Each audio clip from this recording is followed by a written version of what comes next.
Залуу зохион бүтээгч нэвтрүүлгийг ер нь нэлээд үзчихсэн шүү. Тэгээ дээрэс нь санаа олоод оролцохынхаа өмнө бол бас нэлээд эрчимтэй үзэж эхэлсэн. Тэгээд тулгамдж байгаа асуудал дээр жижигнэр яаж шийдэл олж болох уу гэдгийг дээр тулгуурлагдсан. Тэрэн дээр чиглэгдсэн нэвтрүүлэг болохоор маш их таалагдсан. Намайг Батчаарлын Мөнх Далай гэдэг. Би холбооны бүгд найрамдах Герман улсын Фрайберг гэх Берлинээс доор оршдог нэг юуны уул уурхайн сургуульд сурдаг. Уул уурхайн ашиглалтын инженерийн чиглэлээр одоо 8 дугаар семестрт энэ семестрүүд минь 8 дугаар семестр сурна. Тэгээд одоо 2 семестрийн дараа төгсөх байгаа. Миний сурж байгаа чиглэл, миний сурж байгаа програм бол ондоо програм байгаа. Шүтээс манай Фрайбергийн сургууль хоёрын хамтарсан 3 дээр нэмэх 2 хөтөлбөргээд би Монголд 3 жил уул уурхаагаар сурцсан. Тэгээд төгсөөд энд ирээд 2 жил, 2.5 жил үргэлжлүүлж юм сурах төлөвлөгөөтэй сураад ингэ явж байна. 3 жилийн хугацаанд Монголд авсан мэдлэгээ, уул уурхайн мэдлэгээ энд авж байгаа уул уурхайн мэдлэгтэй хослуулна гэдэг бол үнэхээр миний хувьд бол их аз завшаантай хэрэг гэж би боддог. Гадаадд сурна гэдэг маань ганцхан сургуулаас авдаг сургалт хичээлүүд бол биш. Энд чинь ганцаараа амьдарч гин тусдаа бүх шийдвэрийг өөрөө гаргаа явж гин, өөрийнхөө эдийн засгийг өөрөө олох гээд ингээд мэрийгээ явж гин те. Тэгээд дээрэс нь аав ээж, гэр бүлийнхнээсээ хол, найз нөхдөсөө хол тэгээд ирэхээр өөртөө гаргах цаг нь илүү болно. Тэгээ өөрийгөө хөгжүүлэх цаг нь илүү болж байгаа болохоор ерөнхийдөө гадаадад ирж бүгдээрээ суралцаасай те. Тэрэн дотор Германд ирж бүгдээрээ суралцаарай гэж зөвлөмөр байна. Бүгдээрээ хамтдаа дараагийн оролцогчоо. Энэ бол Мөнх Далай. За сайн байна уу? За сайн байна уу? Бүтээл санаагаа танилцуулахад 100% билээ. 100% билээ. 100% билээ. Тэгвэл өөртөө ихтэй, зоригтой, товчгоо тодорхой 3 минут багтааж бүтээлээ танилцуулна. За баярлалаа. Холбооны бүгд найрамдах Герман улсад би ирээд хамгийн анх ажигласан зүйл бол ер нь энэ нийтийн тээврийн салбарын хөгжил байсан. Түр дотроо энэ алс холын замын тээврийн автобусны 0 бол бүх автобуснууд шийдэж өгсөн байдаг. Тэр автобуснууд энд байдаг автобуснууд ямар байдаг вэ гэхээр Монголд явдаг Солонгос автобуснуудаас ондоо маш өндөрт байрладаг. Тэгээ доороо их зайтай учраас тэндээ автобусны 0-оо шийдэж өгсөн байдаг. Тэгээд тоглогдохтой ингээд зорчих тийм ээ. Энд чинь хүзээч бас хүнд тийм 0-ийн ариун цэврийн өрөөний шаардлага тулгарх учраас байнга тэр нь ингээд байж идэг. Тэр ер нь хэрэгтэй юм байна гэж бодоод тэгээд судалсны үндсэн дээр Монголд бол манай автобус бол тэр доороо их зайгүй учраас хамгийн ардлын суудлыг авснаар тэр зайд нь 0-ийн кабин оруулж өгөх боломжтой юм а гэж тийм шийдлийг олж тэр бүтээлээр оролцож байна. Тэгээд энэ бүтээл маань болохоор ойролцоогоор 60-ыг харьцах нь 70, 180 ийм харьцаатай. Тэгээд хамгийн хойдолд буюу буруутлын хамгийн хойдолд байрлахаар бид нэр төлөвлөсөн байгаа. Тэгээд тэнд бол одоогийн өмнөх автобусан дээр бол сандлууд маань байдаг байгаа. Тэр сандлуудаас 3 сандлыг нь авч хаяад тэнд байрлуулад тэгээ бусад бүх юм нь ижлэгэн явагддаг тийм зохион байгуулалттайгаар шийдэж өгсөн байна. Энэ бүтээл маань бол ер нь бол байдаг санаа. Гэхдээ Монголын яг Солонгос автобусанд хөрвүүлэхэд ингэж хөрвүүлж болох юм аа гэдэг санааг гаргаж байгаа. Одоо энэ дээрээс харж байгаа бох тийм ээ. Энэ хэсэгт байрлана гэсэн үг. Тэгээ хамгийн гол энд шийдэж өгөх ёстой асуудал бол цэвэр усны танк, бохир усны танк. Тэрийг бол тэр бүхээгнийхээ доод хэсэг суултур маань энэ доор байрлаж байгаа учраас тэр доод сууж байгаа хэсгийн доор хоёр талд нь шийдэж өгөх боломжтой гэж үзэж байгаа. Ойролцоогоор 50-аас 80 литрийн багтаамжтай тус тусын цэвэрн бохирон тийм ээ. Тэгж шийдэж өгөх боломжтой гэж тооцсон байна. Тэгээд дараагийн зурган дээрээс одоо план зураг скизыг харж байна.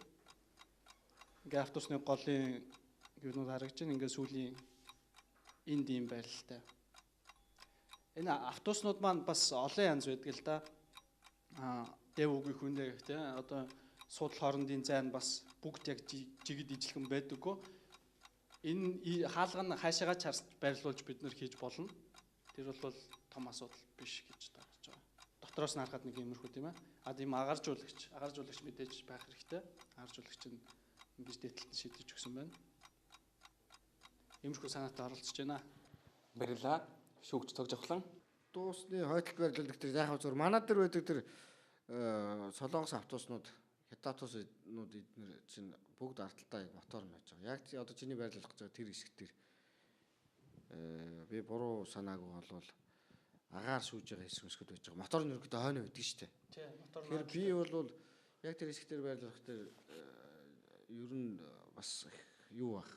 Боломж нь жоохон хязгаарлагддаг болов. Жоохон яг 1-2 сандлын өмнө урагшаа байрлуулдаг юмгүй. Тэгээд одоо чи ажигласан бол автобус сандал хагашаа болох тэр ингээ өндөр болчих. Яг тэр дор чинь нэг мотор тэгээд юу байж байгаа агаажуултын хоол ундах гэж бүгд тэр байж байгаа шүү дээ. Тэгэхээр тэрийг бас сайн бодолцох хэрэгтэй байна. Яг тэр хэсэгтээ байрлуулах гэж бол.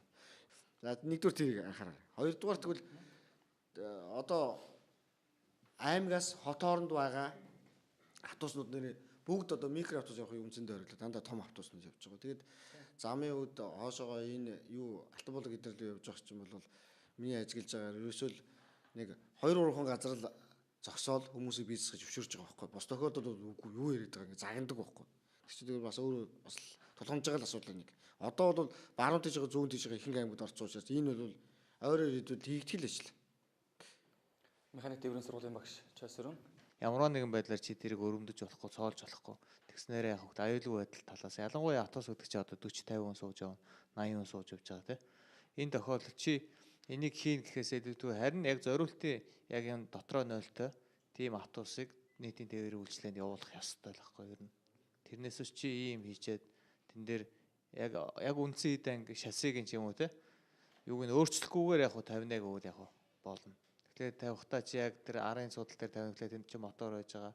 Тэгээ мөн артталт байрлуулахлаар одоо чи манад явж байгаа автобус чи харьцангуй намхан автобус байгаа шүү дээ. Тэнд байрлуулчлаа одоо тэр хойно байхлаа савлаатай ялангуяа хойно те. Тэгэхээр нөгөө нэг шингэн ус чи одоо ямар байдалтай байрлах үдэр гэдэг техник шийдлийн одоо гоё тодорхойлж өгөхгүй л бол бас жоохон асуудалтай л санаа. Энд хариулт өгье л да. Одоо манай яг сүүлийн үед явж байгаа нэг хаалгатай Дэв маркийн автомашин ерөнхийдөө хамгийн олон явж байгаа Автобус тийм ээ. Тэгээд тэр автобус бол нөгөө бидний нийтийн хот доторх тээврийн дээдл нь өндөр болдог биш. Хасцсангуу тэр автобуснуудаасаа өндөр. Тэгээд суудал доороо байрладаг. Бас хажуу талдаа моторын нөгөө хамаг голын анги нь моторын хажуу талд байрладаг юм байлээ.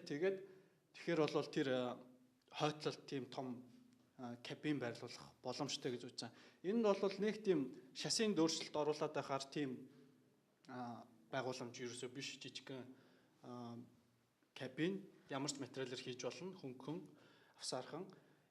Тэгээд шаланд нь нэг хэдэн өрөмдөс тогтооход дээдлэлт нь ганц 2 өрөмдөс тогтооход ерөөхдөө болохоор хөнгөн юу бүтээл байгаа. Баярлалаа. Шийдэх ёстой асуудал. Тэгээ гол нь өмнө бас манай чинь нэг машины нэг чирүүлэлтэнд юмнолтой жорлонтой байх гэдэг асуудлууд орж ирсэн л дээ. Тэр нэг амжиж хийхгүй дуусаад байгаа. Тэр чамд нөгөө хэрэгжүүлэх баг юу вэ? Одоо энэ чинь гэдэг чинь нэлээд материал орно, хүн хүч орно, цаг зарцуулагдана шүү дээ. Тий. Энэ хүү тал дээр маань одоо Монголд налаахад байрладаг Герман Монголын хамтарсан сургуулийн хамт олон маань тусалцаж бүтээл болох тал дээр туслана гэсэн байгаа. Тэгэхээр хоёр талаас нийлээд хийхэд болохгүй гэх юмгүй болов гэж бодож байна. За ингээд шүүгчдийн гэрэл асч үнэлгээ гарна. 1 ногоон гэрэл, 2 ногоон гэрэл. За энэ бол чиний тэмцсэн хуудас 2 дугаар хитэн дах эрхийг олгож байна гэсэн үг. Амжилтсэ.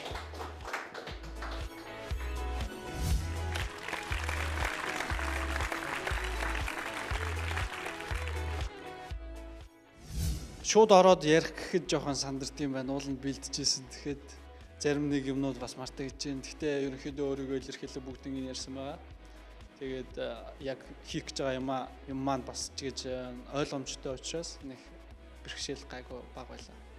Залуу зохион бүтээгч Берлин 2016 мөнх талаа гэдэг өгнүүдийг манай үзэгчид битгий мартаарай. Тэрнээс гадна аль хотоос ирсэн мөлий? Фрайберг.